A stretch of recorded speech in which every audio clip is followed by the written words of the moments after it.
Hello. Hey, Simon. Hey, Simon, it's Skylar. How you doing? Simon. Hello, Simon. What's up, Simon? Hello. How you doing? Hey. Hello. Simon. Hello, Simon. Hello, Simon. Hi, my name is Simon Brooks and I am the host of Conversations with Storytellers, a podcast of wisdom, thoughts and folk and fairy tales from our elders, a meeting with professional storytellers. I decided to travel around the country when I could to interview some of the elders in the community of traditional storytelling, people who, for their work, travel about telling myths and legends, folk and fairy tales. Each storyteller shares their thoughts on our profession and gems of wisdom, and sometimes a story or two. I'm glad that you're here. This month's storyteller is Eshu Bumpus, who is a remarkable man. His voice is very easy to listen to, rich, enchanting, enigmatic, and coming from a deep, deep storyteller makes it all the better. I've seen Eshu in passing, and when he was telling with Motoko, he gave me some advice, some words of wisdom for one of my stories when I was performing at Timpanogos in 2019. His insights were invaluable to me. Eshu has a way of looking at a story and delving between the lines, prizing open cracks to find a depth that very few other storytellers reach. We sat in his front room chatting while cars and trucks drove by, and towards the end, some people from the electrical or phone company began threading cables and banging wires. And you will hear those sounds and bangs. Sorry. Eshu was a wonderful host for my visit, and I hope you enjoy this conversation with Eshu Bumpus as much as I did. So I'm sitting here in the home of Eshu Bumpus and Motoko, and it's a very fine house. And I'm fortunate to bring this interview to you one-on-one. So what was your earliest exposure to stories?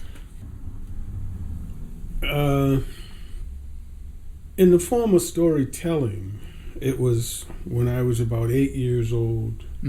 I got brought into this club run by the Boston Children's Service. A few kids from from the wider neighborhood were involved in this club and invited me, so this guy Bob Paradise was a counselor hired by the city. Right, I guess they had other ones around the city who would come and go into a neighborhood and take a few kids and do stuff with him. And so, but he was a storyteller, really nice person.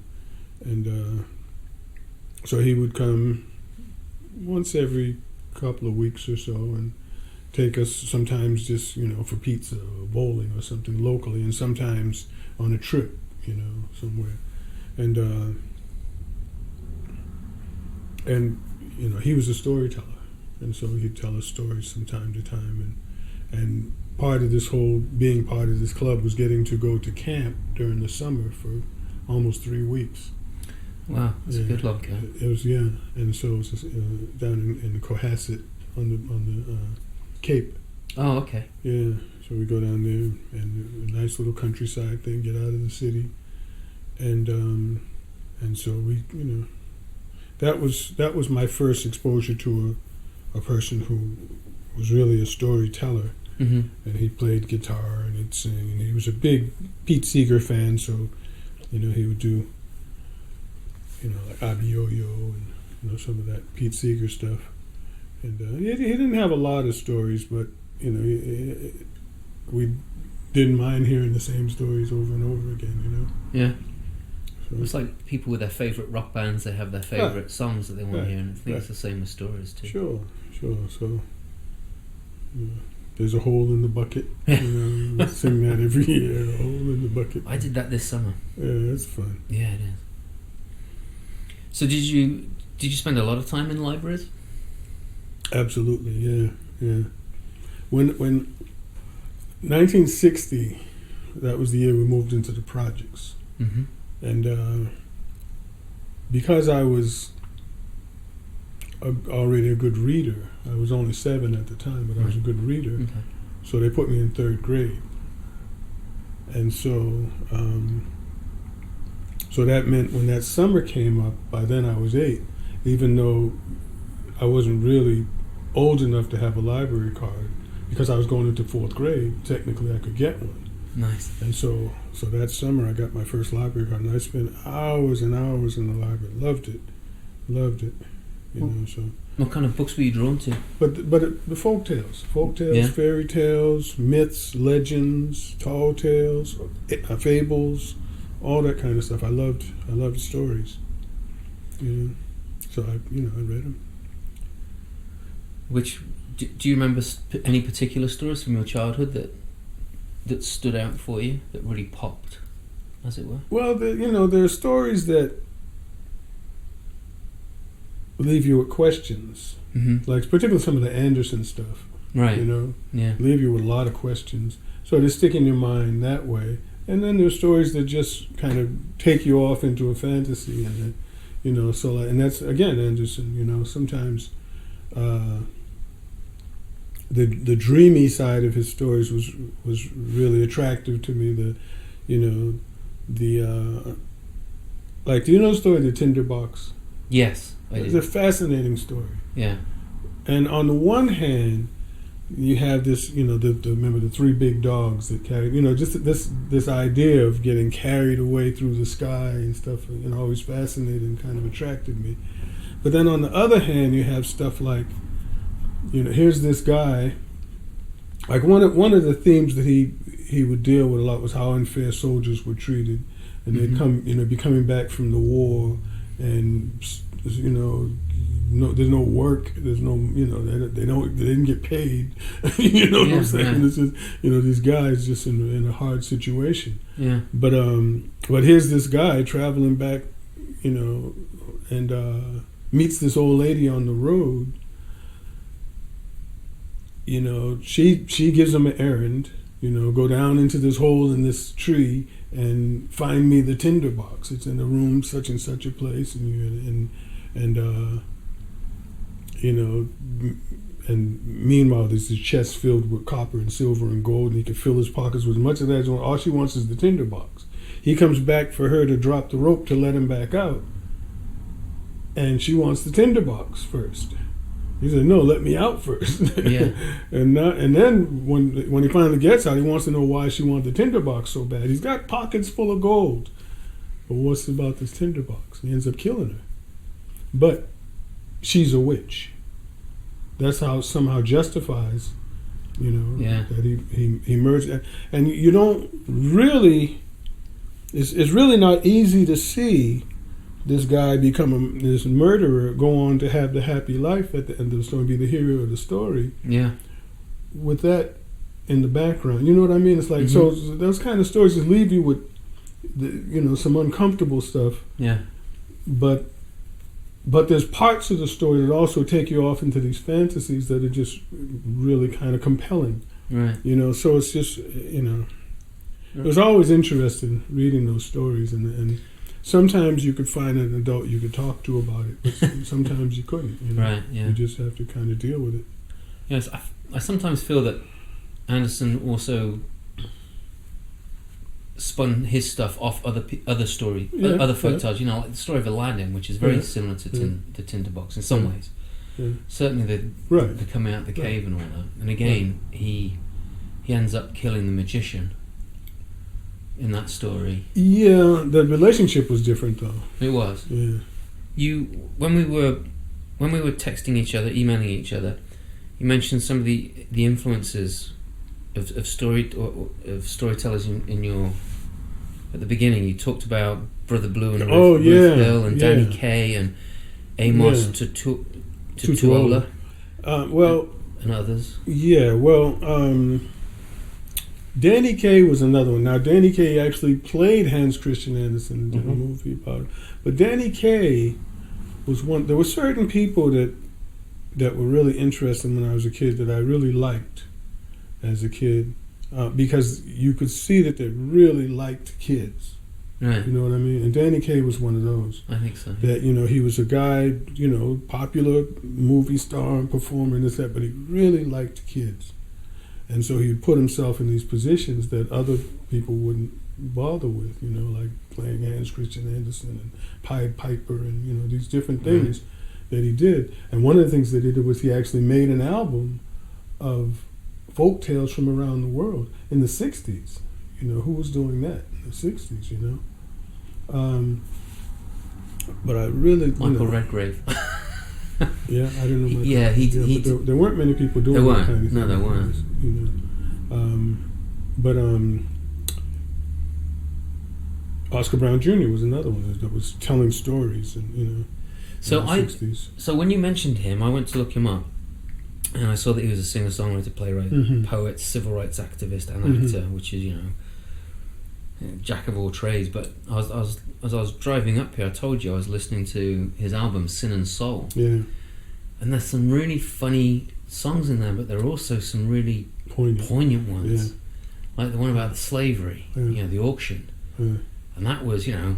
He's a brilliant poet. Oh my gosh, coming off the back of some of the funny stuff, and then suddenly you're thrown that's a curveball. But it was... In the, you know, 2-3 minutes of that track, he really gets his point across. So did he do much writing for children? Oscar Brown Jr.? Yeah. He was a poet. He did a lot of writing. He was constantly, you know, writing and singing and telling stories. But it wasn't aimed at children per se. Okay. So when did you discover him? What drew you to him?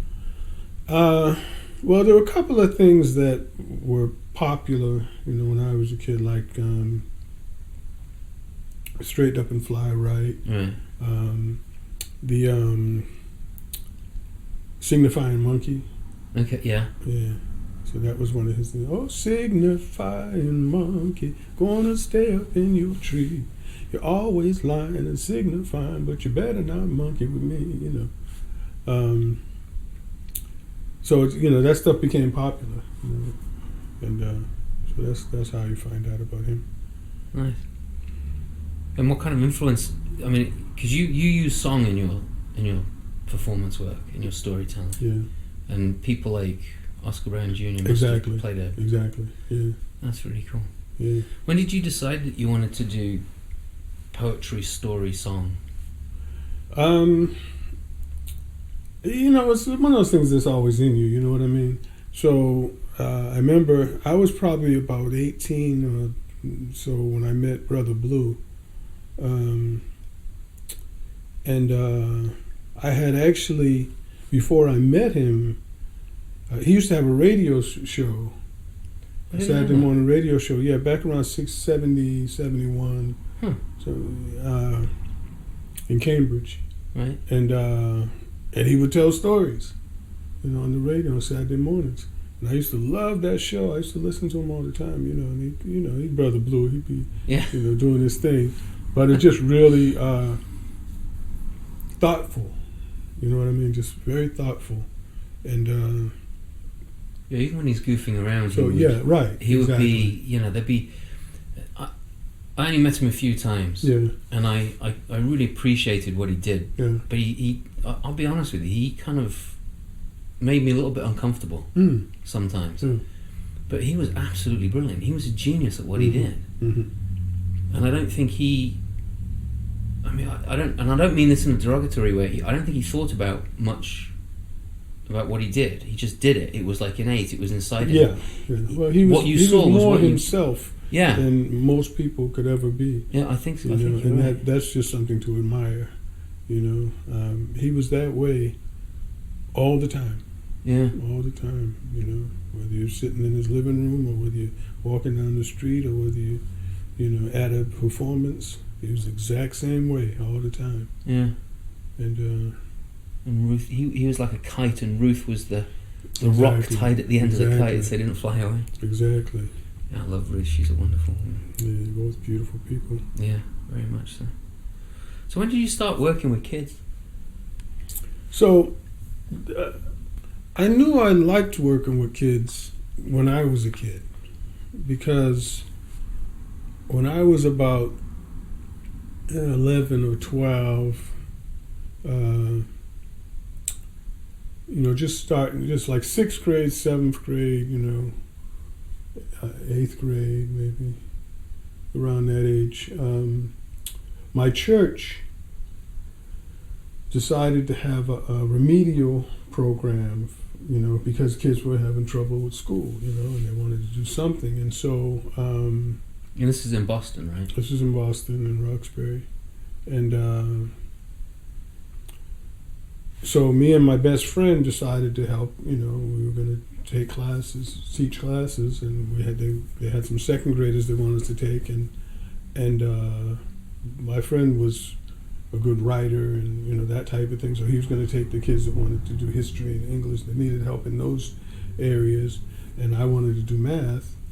But something struck me, and I don't know to this day, I don't know what exactly made me think this way, but we're standing in this room with a few adults trying to figure out, how to set things up, and one of the women said something about, we got a couple of kids that are just, getting in trouble all the time, and I said, give me all the bad kids. Now, I was only a kid myself, and I don't know where the confidence came from. I said, give me all the bad kids. I just knew I could handle it, you know what I'm saying?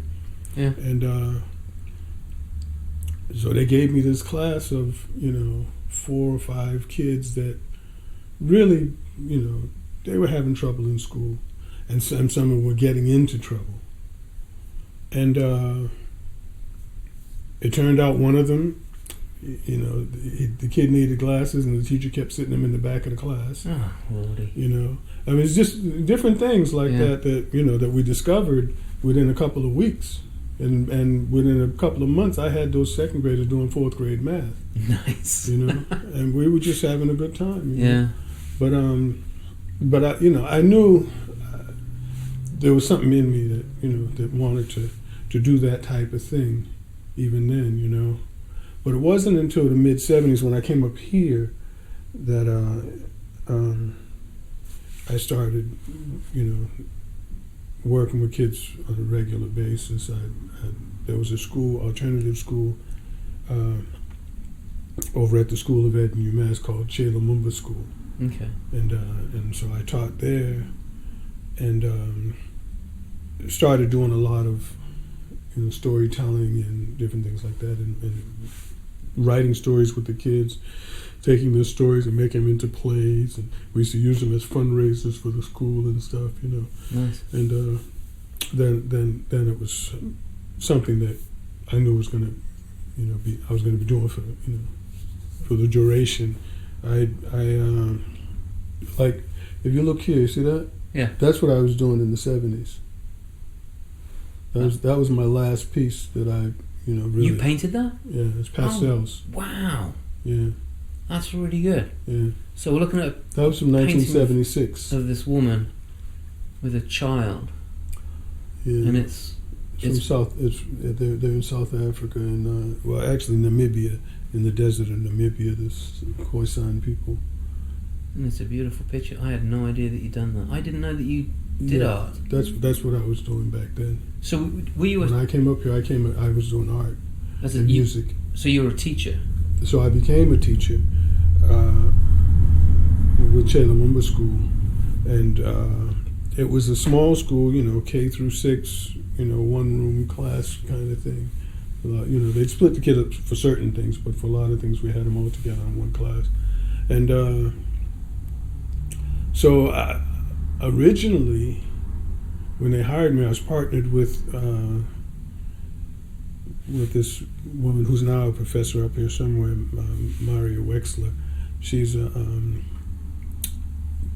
activist, and we were hired as a team to do political education in the afternoons, and that's where I started, writing the stories with kids and different things like that, and when we started doing the plays, the parents loved it so much they decided to have a theater arts class. And I would take the kids' history lessons from the morning and write stories with them and turn them into plays.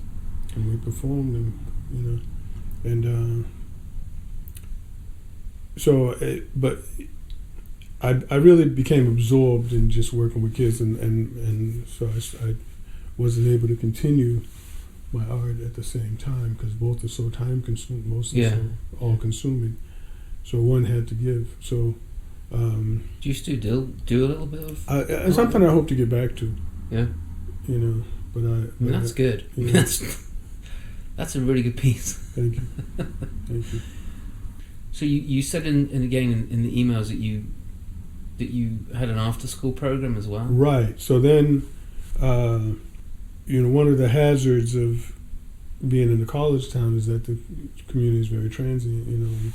After a while, everybody split off in different directions. So Chelamumba School became an after-school program, and we managed to keep it alive that way for a few years. But eventually, so it's the same school. It just it's two different things. So I had to get a job in the meantime while we're trying to maintain that. So I got hired as the director of this after-school program. It was a new thing at the time. It was 1980, and there were 5 elementary schools in Amherst, and there was only one other after-school program at Marks Meadow School, and I was doing the one at Fort River School. And then at the time, because those were the only programs, we had kids from Crocker Farm and Wildwood and Common School all coming to my after-school program at Fort River as well, until they eventually got their own after-school programs. That took a couple of years. But yeah, so we had that, and then we had to do something for the summer. So we started a program called Summer Theater Arts, and we would run a day camp, basically, have the kids from 8:30 or 9 in the morning until 4 or 5 in the afternoon, and we would do it in 2 or 3 week sessions, and each session we would base it on a different part of the world.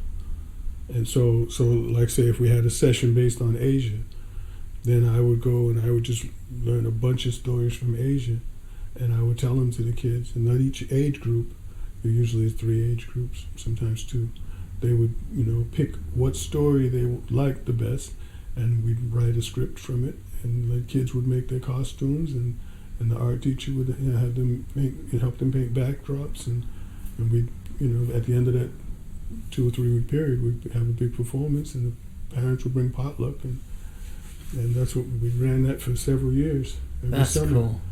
And then was the potluck supposed to be part of the cultural? Were they supposed to be incorporated? It didn't have to be. No, it didn't have to be. It didn't have to be, because then you.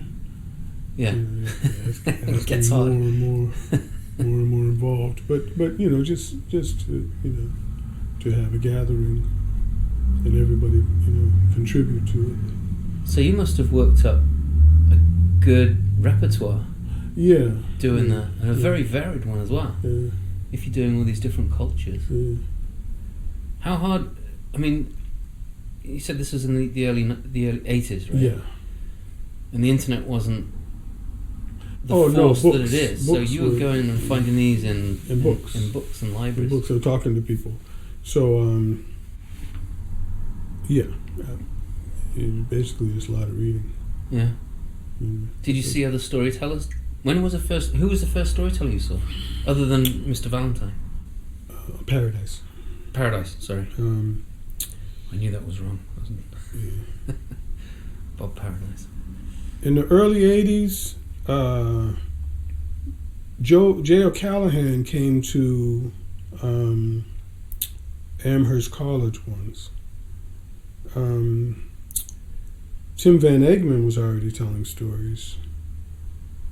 Davis Bates, we went to Hampshire College together, so I knew Davis was into it. I didn't meet John Porcino until the mid-'80s. And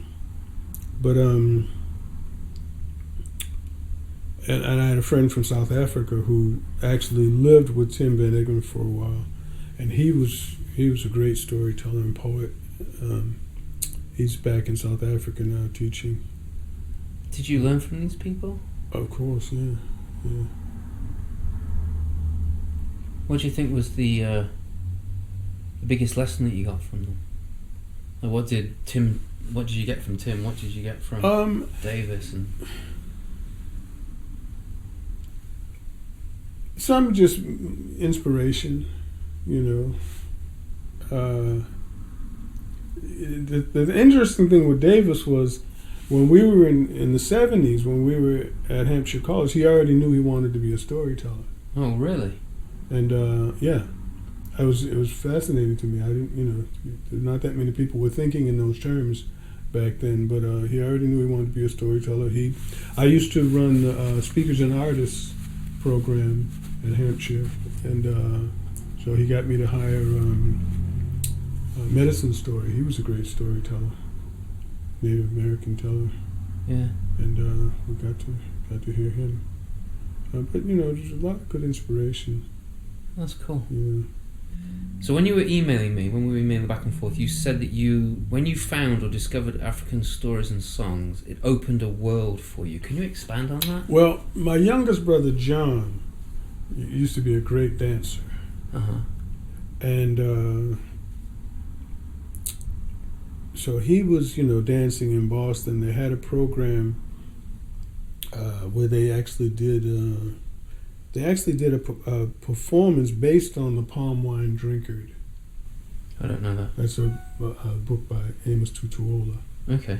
It's kind of a fantasy, mystical African fantasy, I guess you might call it. Okay. Something like that. Is this a short story or a... It's a short novel. Okay. He followed that one with one called My Life in the Bush of Ghosts.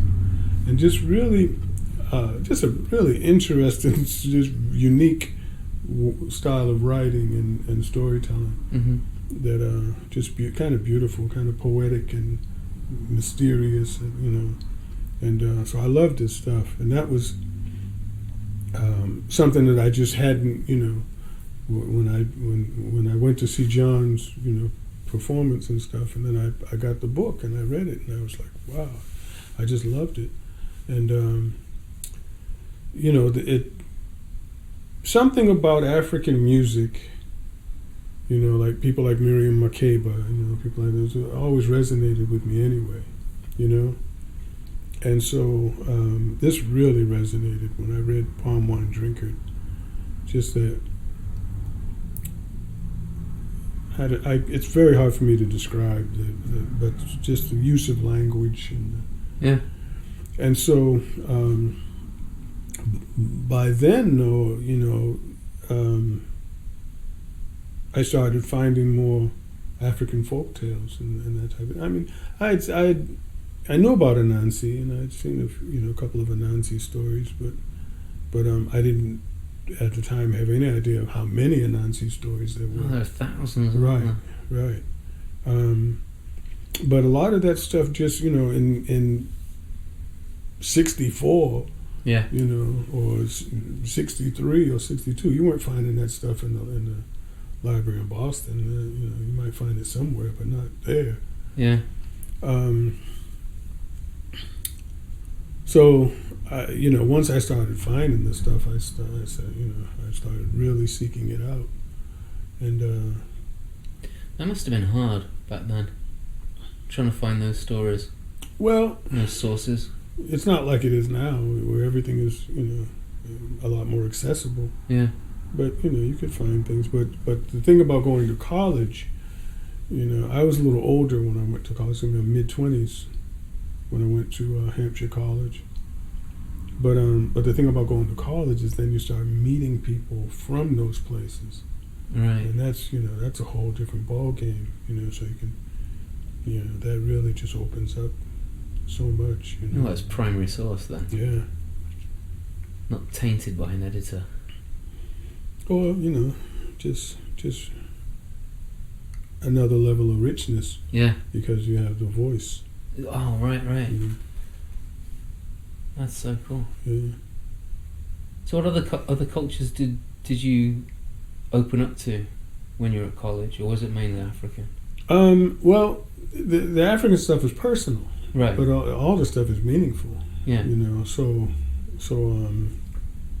I was just wondering if there's another, so for me, the first... when I was a kid, I used to love Japanese culture. Oh, you did? Yeah, because we had a museum called the Gardner Museum. Right. I used to love that place.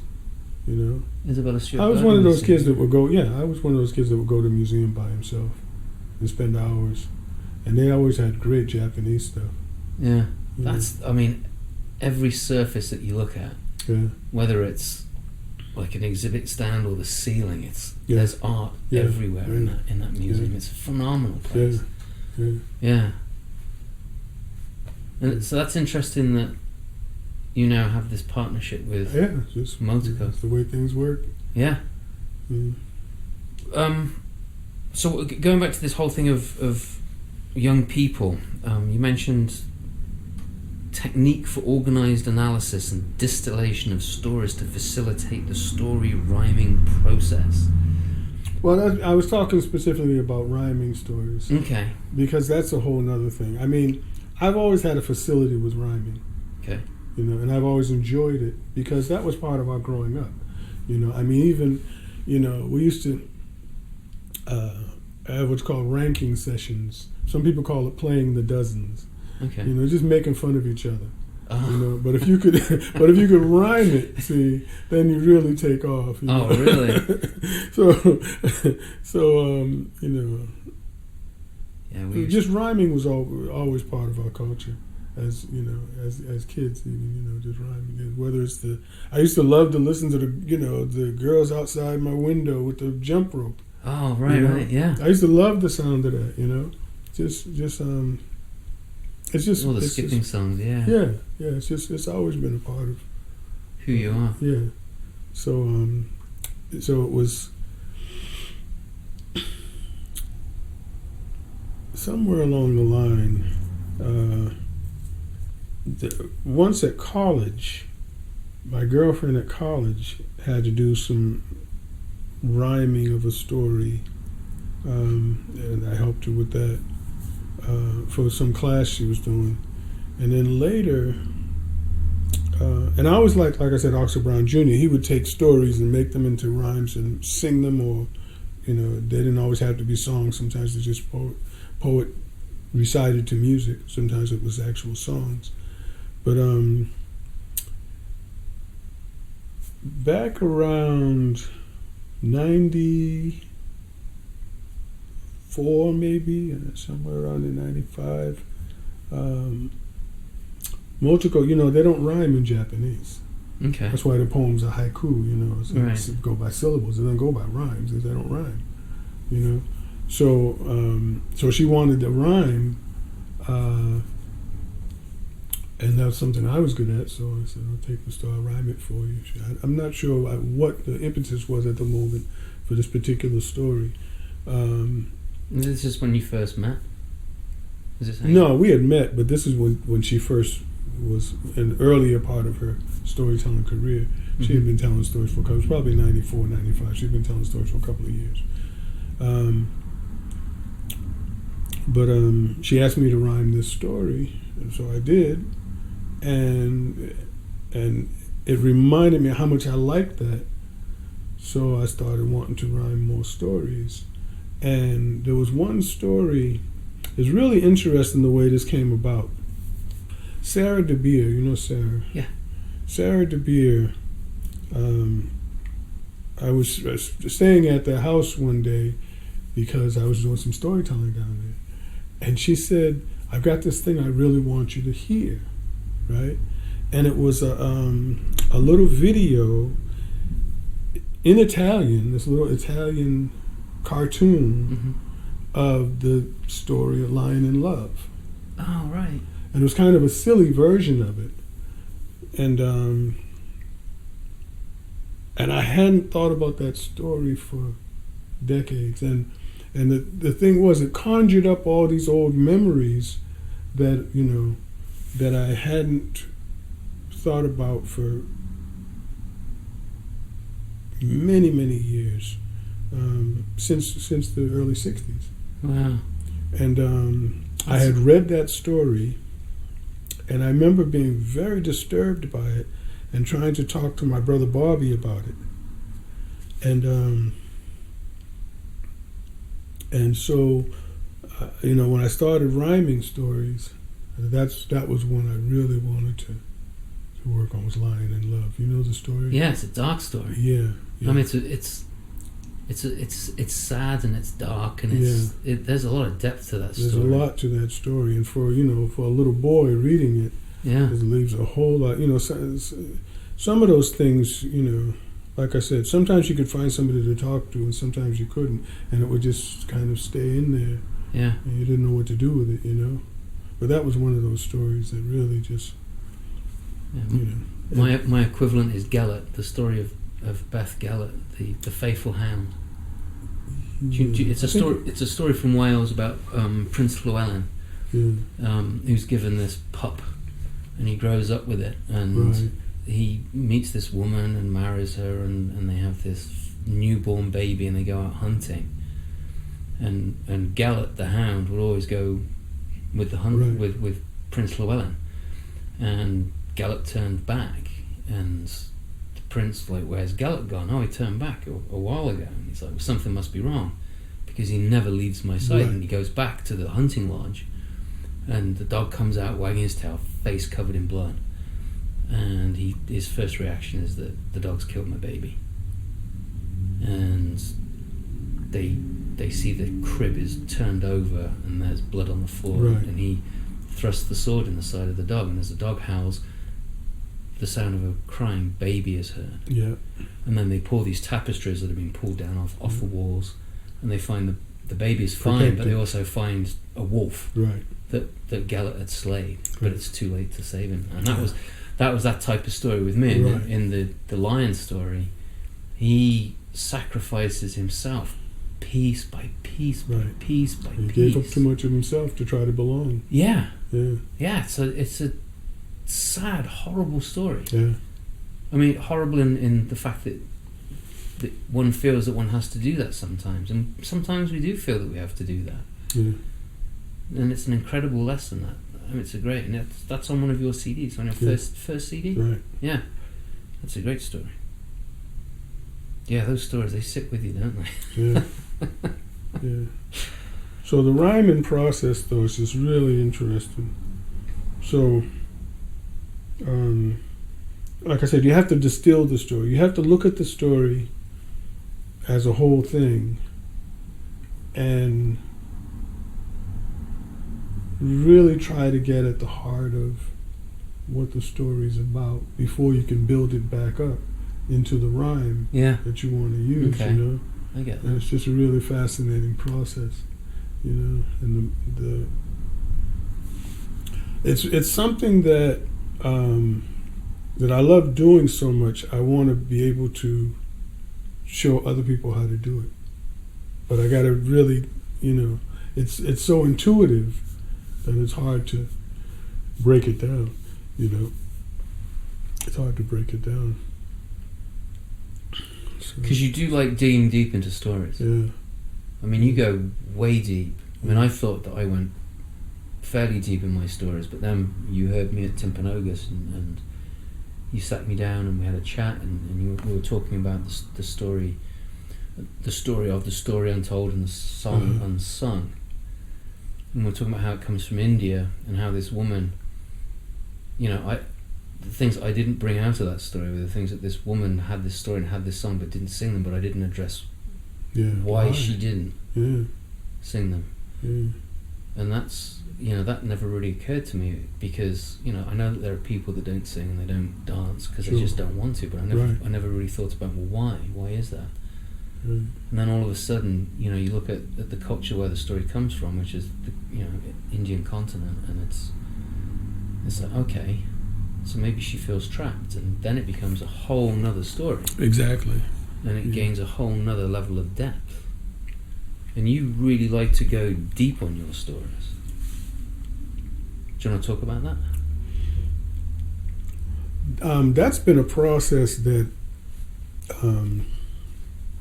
it's really been good to, having a partner like Motoko, to work with, because it's in the dialogue, that you really say, wait a minute, we can go deeper than that. We can, come at that from another angle. We can look at it another way, So we had some really good discussions, and, and she and I talked about that story too.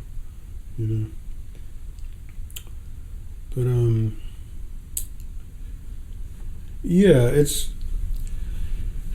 it's funny, one of the things that I try to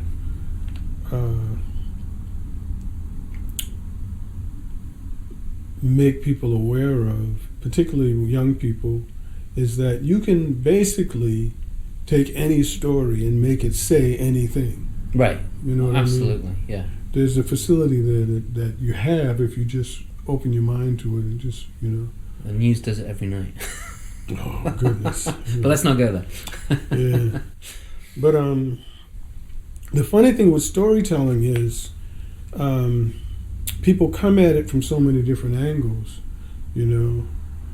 So I remember back around 90, 89, there was suddenly a lot of money in trying to get kids not to smoke. Mm-hmm. Yeah. So you had, jugglers and, different kinds of, people that really weren't making any money, coming into storytelling, or calling themselves storytellers, say I can, do a thing on juggling to quit smoking, or I can do a thing, that kind of stuff. Yeah. And I don't begrudge it, but I'm just saying it's like people are coming at it for many different reasons and from different angles. When I tell stories to kids, it's because I want those kids to know those stories. Yeah. And because I want to open up a line of communication with those kids about the way we think about certain things, and it's not for the money. Right. I take the money because I have to eat. Yes. But it's not for the money. Right. And it's not for entertainment. And I'm not particularly interested in being entertainment. You know what I mean? Mm-hmm. Some people are doing it for entertainment, and yeah, and so their approach is going to be different. Yes. So I see some storytellers, and there's a sense of, isn't this fun? Right. Kind of, and that's all well and good, but you're only going to get so much out of that story. Yes. And you're only going to bother to take the story so far. In fact, you can find the story in the book, and one person takes the story and it's almost exactly the way it was in the book. Yes.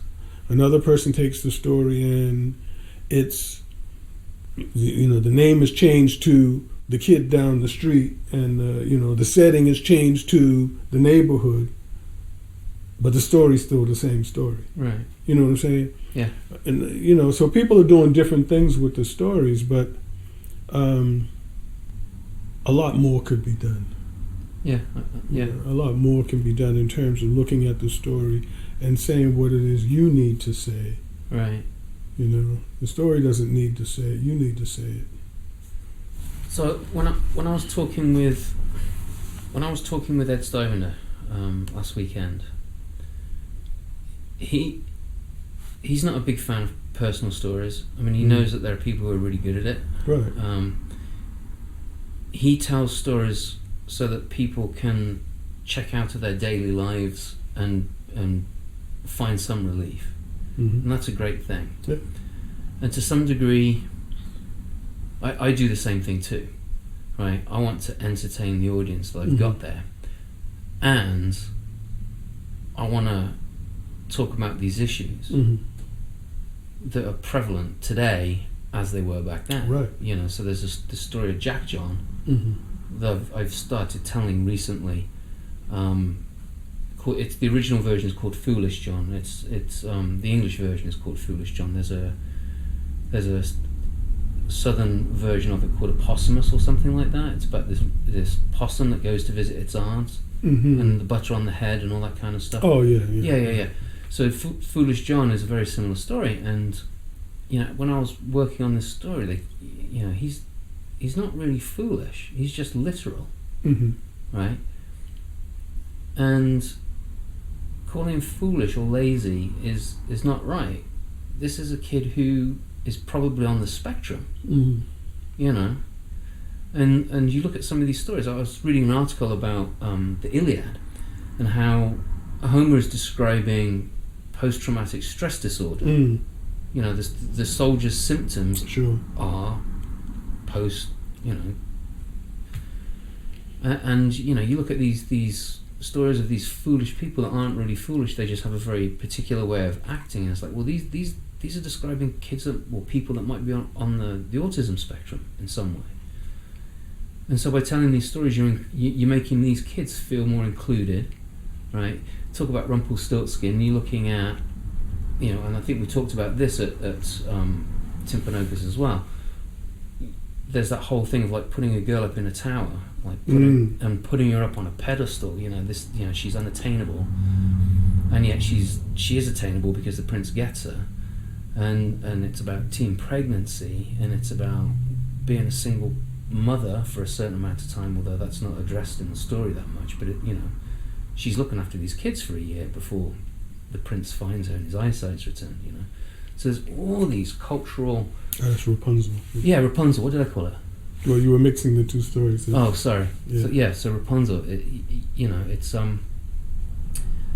even though these stories are written hundreds, if not thousands, of years ago, we're having the same issues today. Mm-hmm. And I think telling these stories to kids allows them to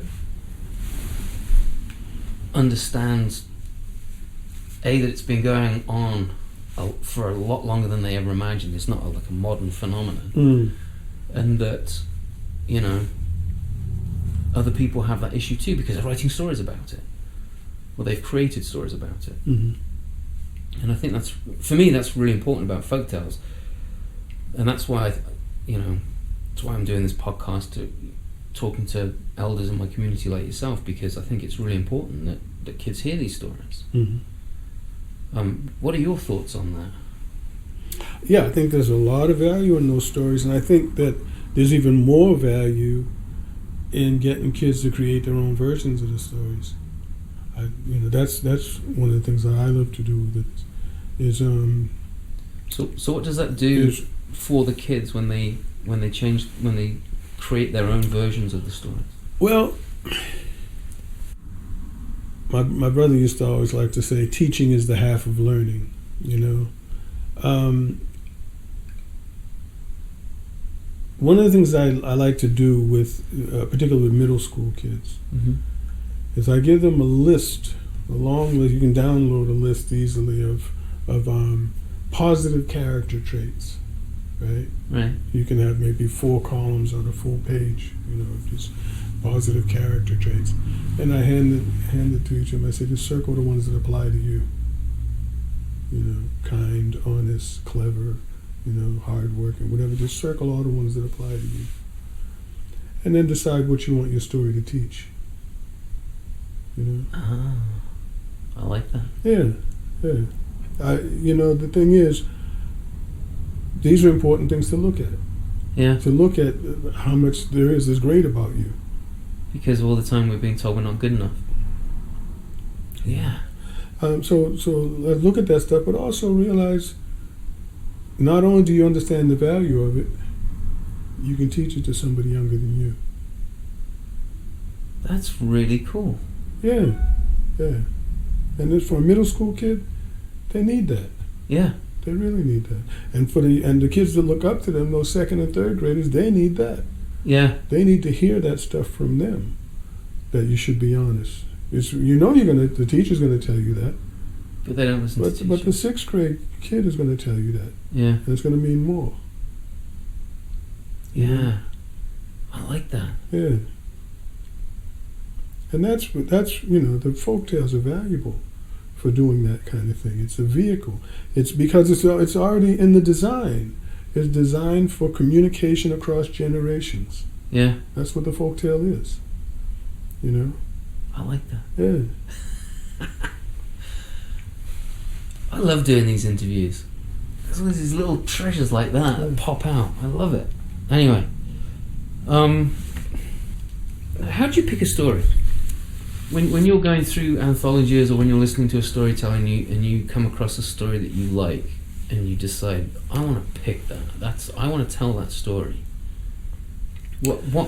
what does that story...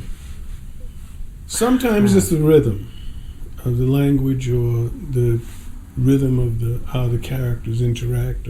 Sometimes it's that kind of music. Mm-hmm. Sometimes it's actual music. Sometimes it's there's a song in the story that's so compelling that the rest of the story is going to have to fit to make that song work because it's just a good song. But it's music in one way or another is often involved. Sometimes it's it's just a particular character. That's just like a Nancy or something. The character's just so much fun that you want to just build stuff around it. And if you've got something to work with there already, you just kind of make it your own. I remember reading the story Anansi and Miss Flame. I had never heard that story, and I like it when I find Anansi stories that nobody else tells. I don't usually mess with the ones that other people tell, but Anansi and Miss Flame is a great story. And it's so Anansi. It's so so perfectly him. He falls in love with a flame. And she's pretty. Yeah. He invites her to his house. Doesn't go so well. No, it doesn't go so well at all. But she can cook. Just like things like that. You just got to do something with it.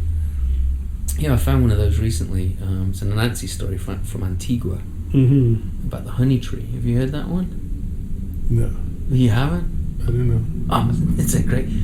So, so I use this story as a way to emphasize the fact that, Anansi comes originally from Ghana in Africa. And that why these stories in Jamaica and Antigua and all these other places is because of the slave trade, right? And so it's a great way to explain that to the kids. When these people were stolen from their countries, taken against their will to these other places, these stories came with them. So when Anansi was visiting Antigua, blah, blah, blah, he comes across this honey tree, and he's never seen one before. So he goes up to this honey tree, sucks on it, and he's sucking it. And he goes to step away, and it's stuck to his face.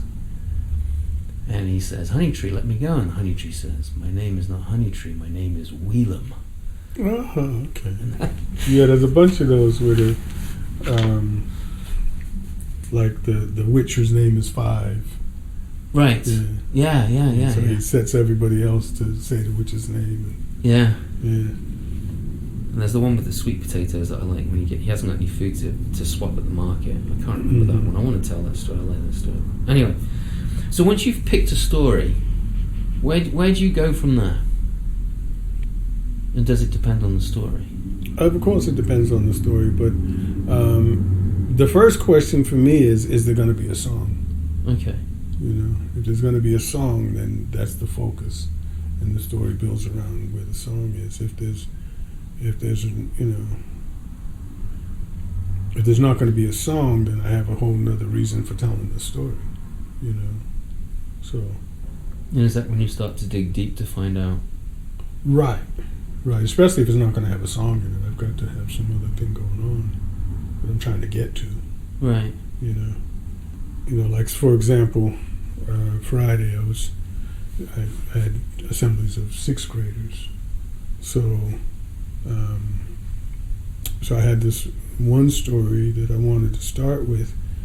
The people in northern Nigeria, the Hausa people, have a tradition of palaver stories, and the point of a palaver story is that it's not an entertainment story. The purpose of the story generally ends with a question. Okay. So it's like like dilemma tales. They like the dilemma tales a lot. They fit into that category. The idea is the story. The purpose of the story is to begin a community discussion. Oh, okay. Okay. So this particular story I tell them is this son of the chief was a bully. He was really very mean and greedy and so on. And so everybody was afraid that if anything happened to the chief, they were going to be stuck with him. And of course, one day the chief dies, and now this guy's the new chief. right? And he's just cruel, and he's just selfish, and he's just greedy, and so there's this wise woman, this old woman who's so old that nobody's ever seen her young, who sits there in the middle of the village in front of this ancient tree, and everybody comes to her for advice, even the chiefs. Mm-hmm. And so he's supposed to go to her for advice, but he doesn't want to hear it, so he kicks her out of town and has the tree cut down. Ooh, okay. This tree that had stood there for as long as anyone could remember. And so one day he wakes up in the morning with a tree growing out of the top of his head. Nobody's ever heard of such a thing. They don't know what to do. Yeah. He's got to go to the old woman. Ooh. You got to go find the old woman, right? The old woman knows what to do. She's seen it before, a long time ago. So she mixes up this thick, foul-smelling stuff and tells him he's got to drink that, right, and go to sleep. And when he wakes up, the tree will be gone. But then he's got to bring her 3 cows in payment. He goes home and he drinks this nasty stuff and goes to sleep. Wakes up, no tree, but he doesn't want to bring her the 3 cows. A lot of money. Well, he doesn't want to give up anything. He's greedy. Yeah. She said, "You're making a mistake," but he doesn't pay any mind. He goes back to his old ways until finally one day, of course, the tree grows back. Now he's got to go back to the old woman, but now he's pissed off. He goes back down into the village, and there she is, sitting right there in the center of the town. All the people are gathered around. And here he comes with a sword in his hand. She said, "You're making a mistake." He said, "No, I'm not. You're making a mistake." And he raises that sword. The moment his hand is up there, it opens, and the sword falls, and his fingers stretch out, and his feet take root. Next thing you know, there's this huge tree standing there. She sits down right in front of that tree, where she always sat before. And she tells the people, "Look, now you don't have a leader. What are you going to do? Are you going to choose another chief? Or are you going to find some other way to govern yourselves?" The story leaves you with 3 questions. I tell them, "Look, what do you think they did? What do you think they should do? And what would you do?" And we answer those questions, and we talk about it. Wow. And what we eventually come to is, well, what qualities would you look for in a leader? Yeah. What qualities would you expect? What qualities do you need to cultivate in yourself if you're going to be a leader? Those are deep questions, Yeah. especially for middle school kids. The 6th graders, and then we say, well, look, you guys are going to be making these decisions soon. You're actually going to be deciding who's the mayor and who's the... You have to think about that. Wow. But a story like that, I don't have a song. Right. But yeah. That's so good. So we kind of talked a little bit about the importance of spreading folktales, a little bit. Now, what do you? How do you feel about misappropriation, and where can you retell a story from another culture? And where does it become misappropriation? And you can say, I'm not going to answer that because it's... It's an awful question that we have to expect. There are certain cultures that don't want their stories told by people that aren't in that culture. Mm-hmm. And they have every right to keep their stories to themselves, or to only be the ones to tell those stories, or whatever. I don't have any objection to that. Mm-hmm. That's not my business. Right. There are a lot of stories out there that I think it's good to, particularly when you're telling stories to children, to let them know where those stories come from. Right. Sometimes you might not even be that accurate. You do the best you can. Right. So like you're telling a story from the Arabian Nights, but you realize, that actually Aladdin comes from China and was never Right. part of the original 1,001 stories, or that type of thing. Right. You'd be as accurate as you can. It's just another topic of discussion. But I don't think we need story police. Yeah. Personally, I don't see the point in that. I'm not trying to compete with someone, for,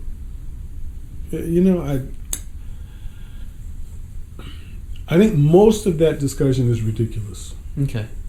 Personally, I think most of it's ridiculous. There are certain, like I said, particularly some Native American tellers and cultures that, they don't want people misappropriating the stuff because they don't want people messing it up, for one thing. Right.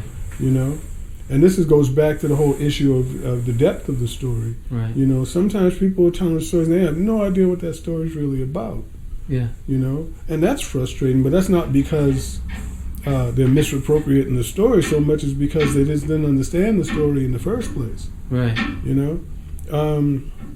But that can happen with anything. That can happen with stories from your own culture. Yes. Yeah, it can. So I don't think we need story police. I think we need. I think we can easily miss the point that storytelling is the most human thing we do. Yeah, it is. I agree with that. And so it's about us being able to communicate with each other. Right. So to interfere with that communication and all of a sudden to block off that communication, well, you can't tell that story, I think it's really missing the point. Yeah. I like the idea that we can love each other's stories and enjoy each other's stories. Right, and I think it's important too that we tell each other's stories because it helps us understand each other. Yeah, it helps us understand each other's cultures. And also understand how much we have in common. Yeah. Right. Yes. Yeah. So yeah, it's a regrettable question that inevitably comes up. Right. But and I think it's just too bad that we even have to go into that. But what do you wish that you knew when you started that you know now? Or maybe what tools do you use now that you wish you knew about earlier in your career? And that's hard. That's hard to say. I mean, I do feel that I've grown some, in certain ways, but that's part of the process. I needed to be ignorant before I could learn. Yeah, I don't regret anything. I do feel like I've grown. I've learned things, and that's a valuable process to go through. But it is, it's supposed to be that way. Yeah, yeah. One of the things I wish I'd done is keep better notes on my sources when I found stories at the beginning. Yeah, I guess that would be helpful. Motoko does something that I've never been able to get myself to adopt, but immediately after any performance, she writes down exactly what she told in what order. And she's been doing that for 20 years. More than 20 years, 25 years. That's every single time. She got books of them with the date. Every story she told. That's really cool. Yeah. I like that. Yeah. Has she thought about putting it into a spreadsheet so that she can? She likes to write. She likes writing. Yeah. How would you encourage a young person to follow a career like the one that we're trying to follow? I don't think I can. Yeah. I would like to see, somebody in their 20s or 30s take it up. Mm-hmm. But I don't think I can speak about a career because I have no idea what's going to be available to them in 10, 15 years, 20 years. Yeah. So I don't think I could speak about a career. I could speak about right now. Right. If you wanted to build that skill and ways you could use it right now to make yourself a few bucks and have a good time and to learn some things. But that's all it would be. I couldn't talk about a career. Right. And what would those things be that you would what little gems of wisdom would you give that person? Well, before you get into storytelling, know who you want to tell your stories to and why. Mm-hmm. You know, and that'll inform what you do with the stories as you develop them for your own style. I wouldn't want to see, you know, if someone wanted to be a reader and just go in, take a book, open up, read to kids, Mm-hmm. great. Yeah. Okay, but know that's what you're doing. Right. You know what I'm saying? If you want to be a storyteller, it's more than this. Oh yeah. You know, and so, you know, you learn the story, decide what you want to do with the story, and then do it. And then, as you do it, decide how you can make it better. You know, so. You know, it really comes down to, like I said, decide if you want to tell stories, who do you want to tell them to and why. That comes first. Yeah. And then you can make the stories fit that, you know. But if you don't know that, then You're gonna be spinning wheels. yeah, what's the point? Yeah. What's the point? You know, just Yeah. tell jokes. Yeah. You know, Because that's so much easier. and they're shorter, and then, you know, Yeah. and you can tell them anywhere. You It's know? true. It's true. But I wouldn't want to see somebody like, I remember in San Diego at one point they were hiring a lot of young men to come and work in the schools because someone decided that, you know, the kids need males, you know, role models in the schools. But the guys that were taking these jobs, you know, some of them actually cared about kids and wanted to be role models. Sometimes some of them just needed a way to get a paycheck and didn't care. Right. And you can tell the difference, Oh yeah. you know. Yeah. Well, it's the same as when you get a teacher that's at the end of their career and they're just putting in the hours. Yeah, you know, you can tell. Yeah. And you can tell with storytelling too. You know, if somebody thinks, well, you know, I'm just not making any money at this, let me try this, you know. Right. That's all well and good, but you're not doing anybody a service, you Right. know. So And I think you're doing it for the wrong reasons then as well. yeah, so it's you know, so it's not about a career. It's about why you want to do it. Yeah. Well, how did you and Motico meet? The thing was, we became friends when she was here as a exchange student. Remember, I told you about how I would learn a bunch of stories from different parts of the world. Mhm, You know, yeah. Well, she was one of the people I would go to back in the late '80s to learn stories from Japan.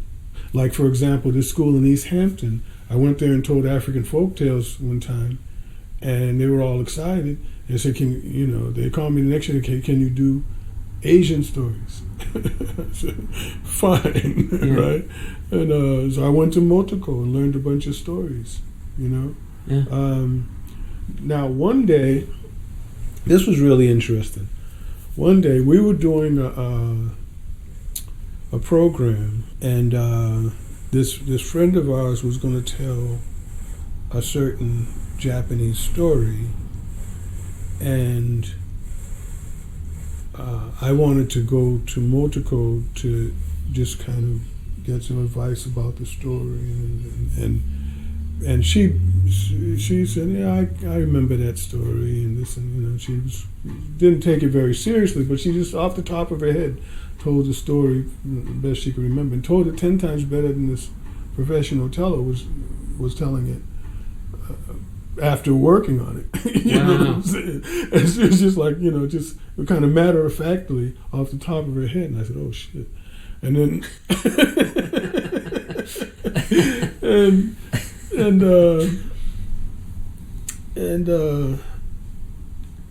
that was one of the things, and then there was another situation too where she just, was I don't remember what the situation was now, but she was just telling the story just to, to help us work something out. I said, you should be telling that story. And at first, she would tell stories when her son was in kindergarten, she would tell stories to his class, but she, even then she was a little shy about it. And her English was fine, but for some reason she said her English wasn't that good. Well, she still says that. Yeah, but that's a different thing. That's just being Japanese. Oh, okay. But she really has a gift. So she does. She's a really good storyteller.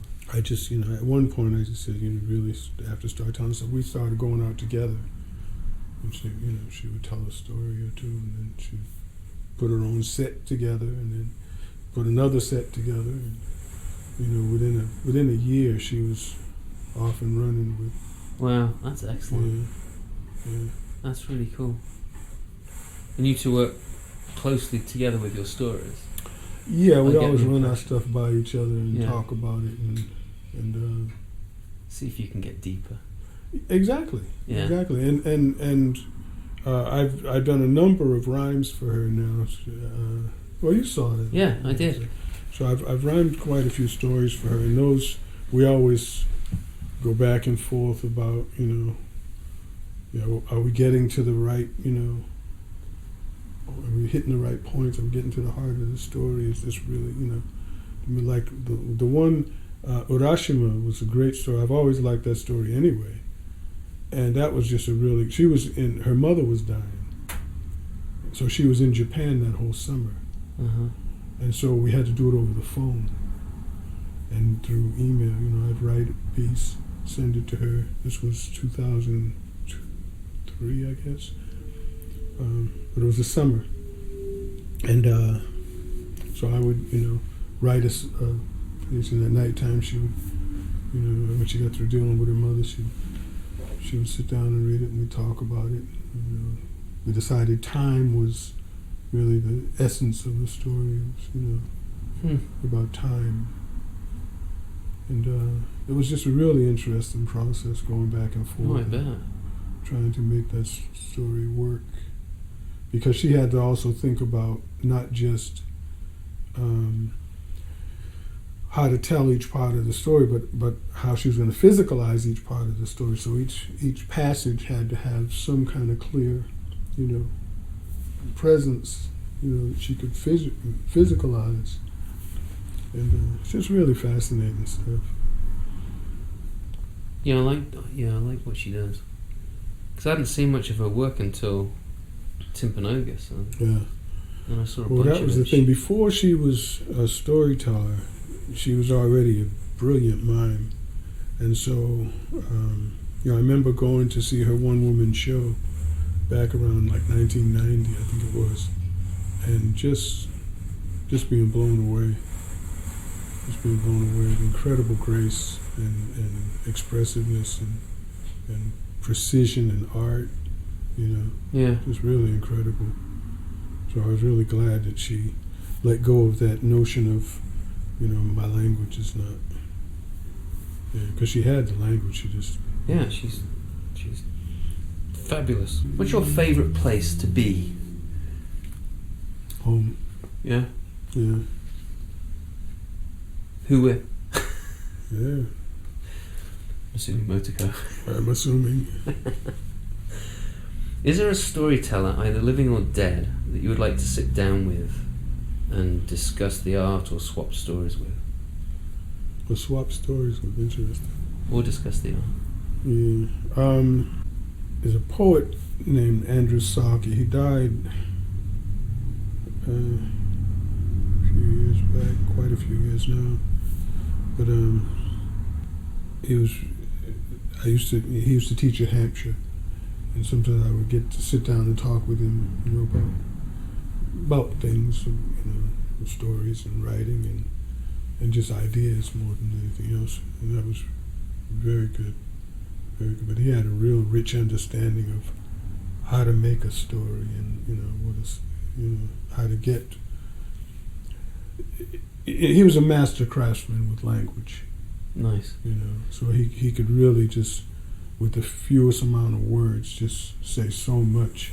I remember a line from his one of his poems that just I never heard anything like it, and it just stayed with me. They hanged him on a clement morning, a black apostrophe to pain. Jeez. Wow. Oh my gosh. But Andrew Saki was just a brilliant poet. But yeah, there's people that I like to talk to about. But I'm very happy with talking to Motoko about the stories, and we get some really good meat out of the stories. It's good work done. So you mentioned both in Timpanogos and on the emails that we shared, animation. Can you tell me a little bit about that? Well, I love to do music. I love to do art. I love to work with kids, Uh-huh. And so, being able to do plays with kids for years was a way to incorporate all that stuff, Right. And this is my next stage of that, being able to incorporate music and art and stories all into one thing, is to be able to do animation, is to have the kids' artwork, their voices, their singing, their musicality, all involved in taking and creating their own version of a story and encapsulating it into something that they can actually watch again and again if they want to. Yeah. So I just love it. So I'm teaching myself. I'm taking online courses, and I'm doing YouTube videos, and I'm going through and making things and trying things out. And over the past few years, I've gradually been developing the skills and then applying it to different projects with kids. So I'll show you some of these projects. But one thing is,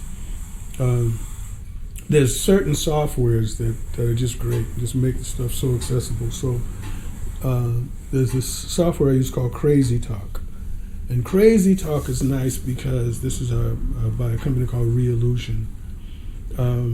It's nice because one of the things I do is I have the kids draw a self-portrait. Mm-hmm.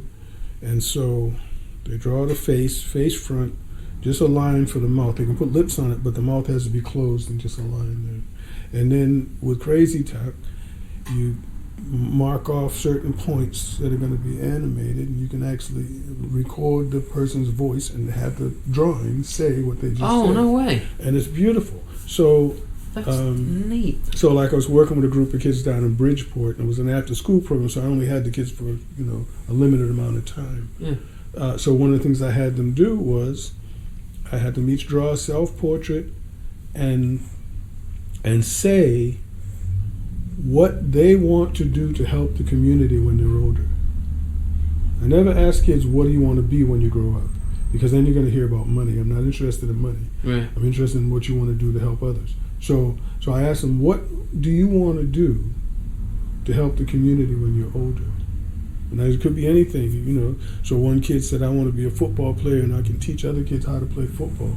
And another kid said, I want to be a doctor and I can heal people. I want to be a police officer and I can protect people. And they just say what you want to do to help the community. And then I just put them together with some music, that kind of thing. Right. I was mentioning with the first and second graders, I'll have an Anansi story. Then we'll make sure that there's enough characters in the story. We write our own version with enough characters as the number of kids in the class, right. And the teacher. And the teacher will be the narrator. And so everybody draws their self-portrait, and we make that the character in the story, and record their voices saying the lines, and I put it together in the software, video software, and it's just real fun. Sounds it. Yeah. I have to look that up. Yeah. Now I had another group with 6th graders, and I had them do fables. So each class, each group chose a fable, and did the voices, did the music, did the backgrounds, and in some cases, I can get them to do some of the animation, which is really good when you have the time and the school has the computers to do that. Right. In some cases, but inevitably I end up having to kind of finish everything, pull everything together, because there's just only so much time that you can get. I had an interesting thing with a school up in Vermont. I had the first grade and seventh grade collaborate on a video project, right? Nice. Where they each drew a self-portrait, and they teamed up, one first grader, one seventh grader, to tell a joke together. So, so the seventh grader says, why didn't the skeleton cross the road? And the first grader says, because he didn't have any guts. And then, it's it was funny. It came out. It was fun to put up. So, that sounds good. So yeah. In that case, the seventh graders actually did a lot of the facial animation because the school had the computers. The school bought a group license for the software. Oh, cool. I taught them how to use it, and that worked out nicely. That's excellent. Yeah.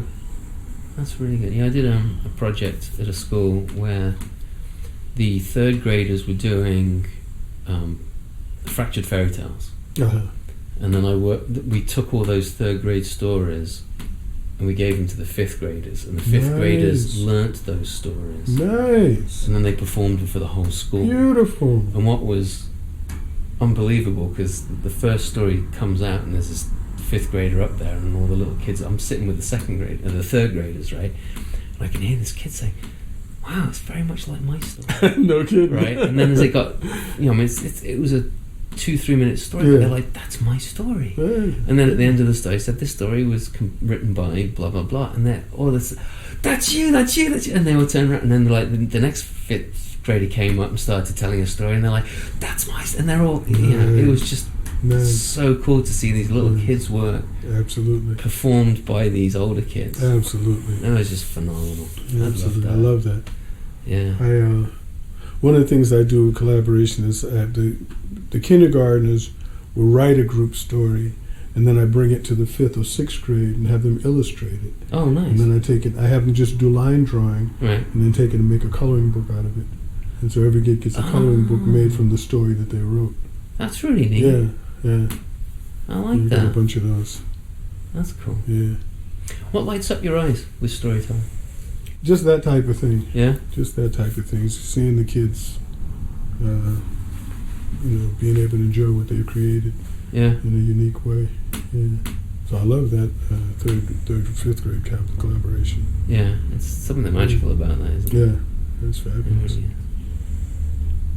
So I want to end up this interview, this conversation, with a quote or parable that you sent to me, because I thought it was so cool, and I wondered if you would. That's one I use. There's a story that I tell from Ethiopia, and I like to introduce the story with that proverb.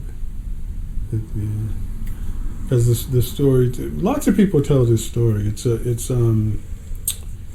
the mother who is not able to communicate with her son, or in some cases it's even been the husband, stepson, or some people like to use it as a good stepmother story, that type of thing. Right. But the point is they're unable to communicate, and the wise man says, "Well, you had to bring me 3 hairs from a lion." Oh, right.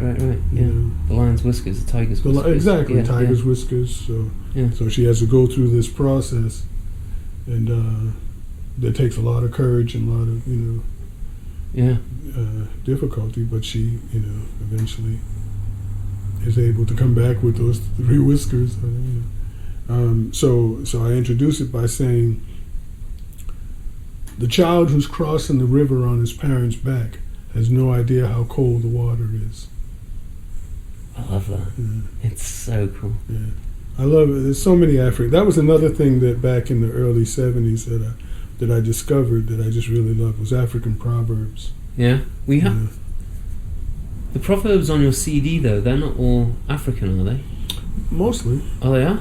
Yeah. I need to listen. I need to think about which proverbs I used because I took from a long list. Right. But I have to listen to that CD. you know, but sometimes you get crossover, like the story, the tiger's whiskers. Yeah. You know, that's Cambodian, I think, or something like that. But it's also Ethiopian. Right. 3 Hairs of a Lion. So.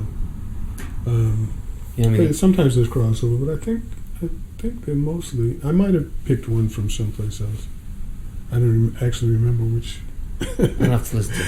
Yeah. I'll have to listen to it. Yeah. That idea though of clearing the palate, Motoko and I were up in Maine, way up in Paris, Maine. I think there was an event going on up at the Celebration Barn or something, and we went out to dinner. They had somebody had put this nice new French restaurant, you know, way up in this out of the way place, and it was good, you know. But one of the things they did was they brought us a course that was delicious, and they came out with these little bowls of sherbet. Oh, really? I said, what's this for? I said, it's to clear the palate for the next, you know. So, Wow. cool. So we cleared the palate, had the next course, right? I said, I'm going to use that idea. So that was where I got the idea of putting the proverbs in between the stories. I said, I'm gonna clear the palate before the next story. Yeah, because I use my baron to do the same thing, my drum to do the same thing. Sure. I just like that idea. Or to wake the people up that are falling asleep. That too. That too. When I bore my audience. Well, Eshu, it's been a pleasure spending this time with you. Thank you very much for doing that. I really appreciate it. Taking the time out of your day. And there we have it. I hope you had as good a time as I did listening to Eshu as he shared his experiences and processes. It was wonderful to spend time with him and get to know him a little bit. Please find Eshu's work, including his wonderful album, Dancing Granny, a wonderful Anansi story, and also a collaboration between Eshu and Mitch Chakor and his family. That CD is available on his website, which is Eshu, which is eshu.folktales.net. Think about bringing him to your local school. He is an incredible storyteller. If you enjoyed listening to this podcast, be sure to check out other episodes, and if you think I should interview a certain folk and fairy tale, myths and legend storyteller, send me an email. You can find me and my work on Facebook, Simon Brooks Storyteller, on my website, simonbrooksstoryteller.com, and on Instagram, Simon M. Brooks. Diamond Scree? Yep, that's me, the English fella and storyteller. A shout out to Chris Jed for creating and recording and letting me use the wonderful music for my podcast. His band is called Blackpool Mecca. Go check him out. You can help keep this podcast alive by becoming one of my Patreons and paying anything from $1 for an episode that you enjoyed to a regular monthly subscription.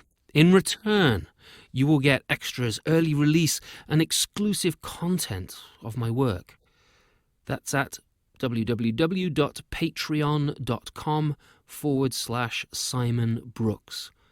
If you cannot do that, then help me out by doing something you can do. I would love it if you were to leave a review on Podbean, Stitcher, Apple Podcasts, wherever you found this episode. It helps not just me, but others to find and enjoy this podcast. Thanks again for being here with me. I know that there are a lot of other places you could be, and I appreciate it. Until next time, be healthy, be happy, and share the stories you love. Cheers. Simon out.